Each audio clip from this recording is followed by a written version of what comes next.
The theme today is based on Revelation chapter 14, verses 6 and 7. Now let's open our Bibles there. Revelation chapter 14. And let's consider verses 6 and 7. Here the Apostle John saw an angel in heaven declaring good news to all the people of the earth.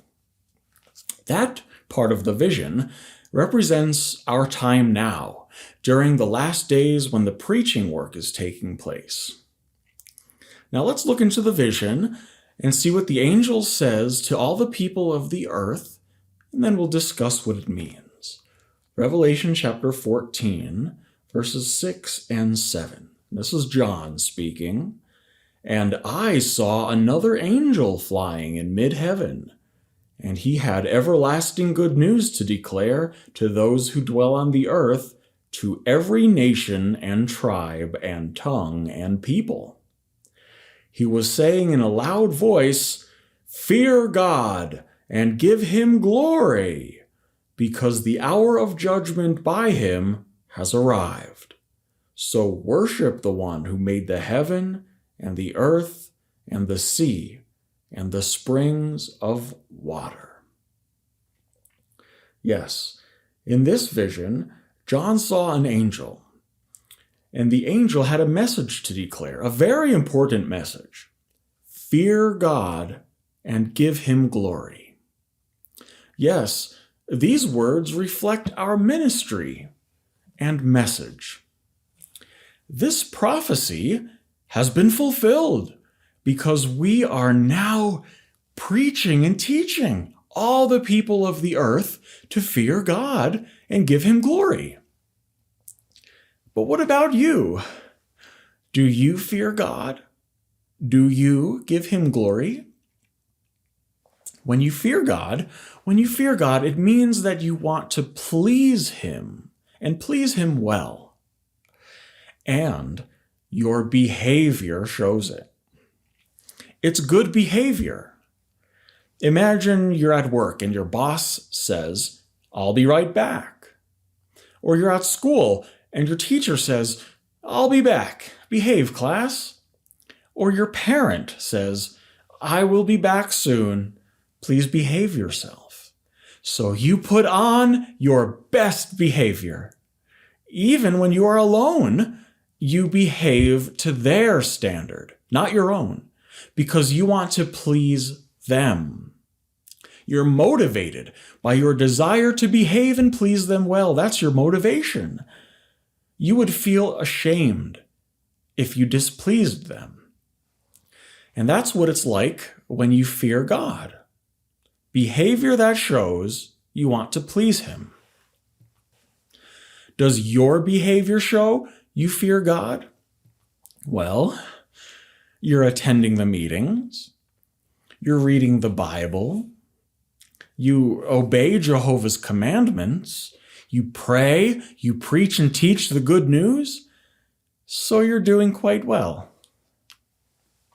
But now please turn to Proverbs chapter 8, and let's consider verse 13. Proverbs 8, verse 13.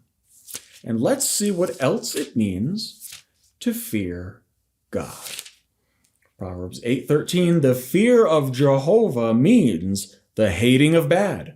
I hate self-exaltation and pride and the evil way and perverse speech. These things, self-exaltation, pride, the evil way, perverse speech, is everywhere. Do you hate these things? Most of it today comes from the internet. You can download these things from the internet, which is why safety is most important to our family heads. Do you as a family head protect yourself and your family from bad content online? If you are a family head, do you know how to work the safety features and teach them to your children? For me, any bad content is blocked by my router and additional software immediately. And if you hate what is bad, you need to work at rejecting it any means possible. Show that you hate it when you're alone But even in public, if you're at school and someone says, "Come and look at this," do you turn away quick? What if you are alone? Do you still turn away that quick? What about music? Are you quick to reject bad music? What about a song that might sound good, tickle your ear, make you want to dance, feel good, but that has bad, rotten lyrics? I think I heard a lyric in a song one time, but by accident. It's the only part of the song I ever heard. It goes like, if I were you, I'd want to be me too. I immediately turned that off. Why? That's the opposite of humility. It's like a chanting of pride and self-exaltation. That's something Jehovah hates. What about promoting brazen conduct or immorality? Immoral lyrics, immoral videos contribute greatly and influence our young ones into the worst. What about what you listen to? What you listen to, what you watch, it affects your speech. It affects your behavior. And yes, you want to completely turn away. You do this or this. I've done these things before. Alone, even at work, something bad might come onto the screen or something not good. I've immediately covered it up with my hands. And so what if people see you? It shows you hate it. What about in the privacy of your home? Just the same. Now, although I do watch very, very little TV, I still reject quickly if something makes it onto the screen by accident. Quickly. Because I hate it, period. And I like to share these experiences because my motive is to encourage people. Now, okay, so what else will help you to turn away from badness? Let's talk about in the family. Trust me. Work together in your family to set a good moral code and stick to it. Point out things to each other and say, "Oh, that's stealing. That's perverse. Turn that off. That's bad. This is bad."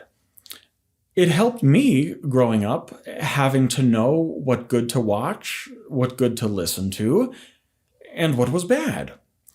It wasn't, I didn't set the standard. My parents did. Jehovah did. But still, I was far from a perfect child. I was very, very imperfect. And at times, yes, I wanted to hear music, but my parents would set the standard what was good music and what was bad music. And it was up to me to stick to it. Sometimes I would get upset, but I want to listen to that song. No.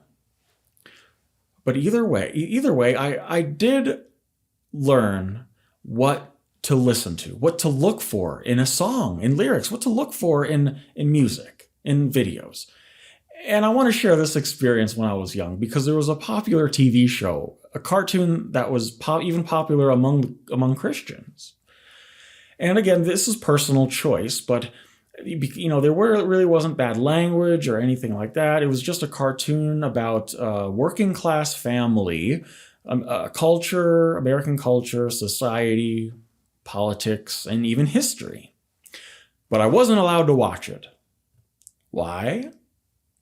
The show would quite often display scenes of children misbehaving, and it would glorify it when the children would get away with it. And I always wondered why, as a kid, my mom thought that this show was bad. But later on in life, I realized that TV shows like that, if you choose to watch them or not, does affect your behavior. And actually, still to this day, I have not seen a single episode. Every time I hear that name, I always think, no, just no. And how important it is for you to choose good videos and reject the bad ones. Content produced by Jesus through our organization is perfect for us. Nothing wrong with it. Even the music, how beautiful a picture those songs paint in our minds and hearts.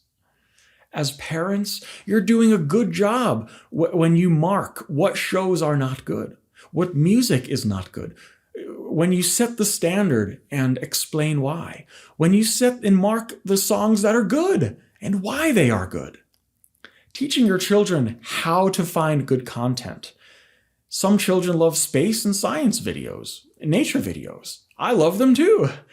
Why not show appreciation, you children, to your parents and thank them for setting the moral code in your family? Honor your father and your mother. How about in prayer? Thank Jehovah for the standards he sets for us. For me now, as an adult, I have become sensitive to bad music and bad videos. Have you? Have you learned how to be sensitive to these things? And do you immediately turn away? Can you see families when you look around who have been successful in turning away from bad? Yes, we have. It's hard work, and it might not seem to pay off at the time, but trust me, trusting in Jehovah always produces the best results. And amid this disgusting, corrupted world system, many of you hard-working parents put forth a tremendous effort at maintaining a safe environment for your families. It promotes good behavior, and it gives glory to Jehovah. Fear God and give him glory. While yes, you love what is good, and you teach these things in your family, but also in the ministry. Can you see the fulfillment of Revelation chapter 14, verse 6 and 7? These are the last days, right before the Great Tribulation. And your behavior and your ministry teach others to fear Jehovah and give him glory. Close your eyes for a moment. We're talking about good videos, bad videos. Close your eyes for a moment and picture what comes to your mind when I ask this question. Go ahead, let me put a good mental picture in your mind. Close your eyes and think, what will life be like in the paradise? Imagine day one. If you didn't do that, that's okay. Try at home sometimes. Because you ever see a movie, a good movie, you put yourself into the character. Maybe you can feel the emotions of these characters. Was there a breakup? Yes, and you feel sad. Maybe they got back together, and now you feel happy. How about a nature video, a show about the animals and a vast beauty of many places on this earth? Reminds us of Jehovah, and you want to be there. But what about the future? Life, living in paradise. It's true. The image we have of paradise is a gift that we have received from Jehovah because we fear him and we give him glory. Some people, the image of paradise is as clear as a blue day, and it motivates them to do better. What a beautiful day it will be. Can you feel yourself there? Like a movie, can you imagine what it's like? Imagine how it's going to be day one of paradise. And soon, the greatest of Bible prophecies will be fulfilled right before our eyes, culminating in Jehovah's great day and the destruction of this world system and the destruction of the world empire of false religion. But until then, let's continue to fear God, teach people to fear God and give him glory.